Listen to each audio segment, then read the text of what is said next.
There's breaking news coming in at the top of 3 here on Headlines today. After maintaining silence for weeks on end under fire, West Bengal Human Rights Commission Chairman Justice Ashok Ganguly has now written to the Chief Justice of India. Ganguly has written a letter to the Chief Justice of India, Justice P. Sadasivam.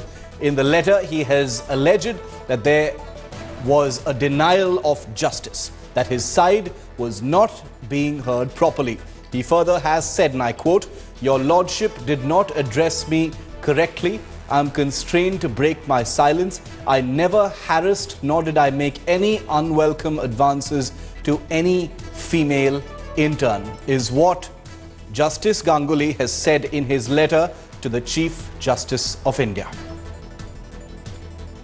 Indrajit Kundu joins us live from Kolkata for this breaking news story. Indrajit, this is the first that we've heard from Justice Ganguly. In the last few days and weeks, all we've really heard are, angry outbursts by the Justice at journalists trying to get a word from him. But now he's written directly to the Chief Justice of India, Justice Sadasivam, and said that justice has not been served.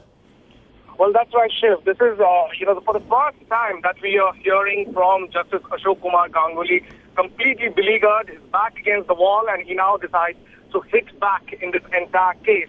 And let me just quote from the letter that he has now written. He has sent today to Justice, the Chief Justice of India, saying that you have been one of my dear colleagues and now the Chief Justice of India. I've been distressed by some recent happenings. I am anguished that the Supreme Court under your Lordship did not address me correctly. After a deep consideration of all that is going on in the media, both electronic and print, with reference to some allegations of an intern about me, I am constrained to break my silence. But first of all, I wish to make it clear that I have never harassed, nor did I make any unwelcome advances to any ill intern. So he is categorically refuting all the allegations in this letter that he has now written to the Chief Justice of India. Not only that, not only does he refute all the allegations, but he goes on to question the very report that has been submitted, the committee that was constituted by the Chief Justice of India, and the report that was submitted subsequently. Ashok Ganguly has now questioned that very report. He says that I'm constrained to raise a few questions about the Supreme Court committee report and your Lordship's communique dated 5th of December 2013. Remember, I just spoke to Justice Ganguly about 2 hours back, and he said that he was bracing up for a legal battle. And we can also state that, sources close to Justice Ganguly has clearly been stating that there seems to be a clear pattern emerging as to the way this case has been handled. And they are of the firm belief that he was being made a scapegoat, or rather he was being targeted, and there seems to be a scheme of things. They say that the central government's eagerness to push ahead with this case seems like an attempt to mollify the ruling party here in West Bengal, purely looking at an electoral point of view for 2014. So now he is raising questions on the very report that the Supreme Court committee had submitted, and also goes on to say that there was complete injustice on his half from the Supreme Court panel. There's likely to be a tangle now, isn't there, Indrajit, given that this was an empowered panel of the Supreme Court comprised of, justices who looked into all the aspects of this particular case. Indrajit, I'm just going to come back to you in a moment. Mohammed Salim of the CPM is with us for a quick reaction. Mr. Salim, Justice Ganguly has now written a letter to the Chief Justice of India, a former colleague in the Supreme Court, and says that justice has not been served, it has not been addressed correctly, and that everything that has been alleged has been denied. Mr. Salim, your response. First of all, Justice Ganguly is well within his jurisdiction. Yes. He is capable of defending himself, and he can write to the Chief Justice, because, and particularly from the beginning, we are saying that from the very beginning, the way the excerpt from the investigation was leaked to the media, section of media, one, and secondly, the way Supreme Court went to form a three members bench committee with serving judges Normally it is unheard of, unprecedented. On the technical issues and on the judicial issues, I am not nowhere to comment it.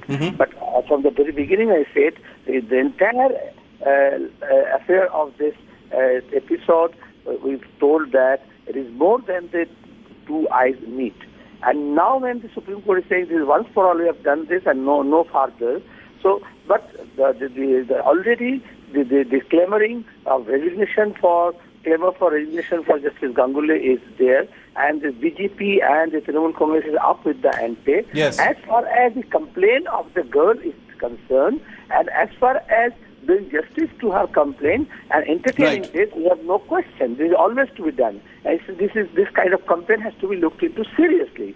But the way it was made a political game, Right. and with the political game plan of to get rid of Justice Ganguly from the State Human Rights Commission, that have generated some doubts. Thanks, Mohammad Salim, for speaking to Headlines today. Indrajit, I'd like to come back to you. Hasn't Justice Ganguly, Indrajit, basically put the ball directly in the Chief Justice of India's court right now by writing this letter? Well, absolutely. From the very beginning, what seemed clear was Justice Ganguly was bracing himself up for a protracted legal battle. He has been saying that, I'm willing to face all the protests that are taking place right outside my house, right outside my office. As I told you, they firmly believe, and his camp firmly believes, that there is a scheme of things that is evolving slowly right now, because his camp has been telling me, and sources close to him, that the fact that the victim has not yet gone ahead with criminal proceedings, the fact that in spite of the Delhi police writing to the victim and urging her to record her statement, no positive response has emerged from her side, raises a lot of question and a lot of suspicion. And the letter that I have in my hand, there are 36 points that have been put down in this letter, like a very senior jurist, and he has questioned each and every step that has been taken by the Supreme Court, or whatever has emerged in the course of this case, and he questions each one of them. The fact that the intern had revealed her name, the fact that there is no reason for your lordship or the Chief Justice not to know that I'm a retired judge and not a present judge, that there is no reason for your lordship not to be able to find out that the intern was not on the rolls of the Supreme Court. So he is raising the question over the jurisdiction, the very jurisdiction of the Supreme Court Chief Justice, to form such a panel and to take very cognizance of this matter at a time when clearly Justice Ganguly was not on the rules of the Supreme Court. He is a retired justice, Right. one. Secondly, the victim was not interning in any capacity with the Supreme Court, rather in a personal, private capacity with Ashok Kumar Ganguly.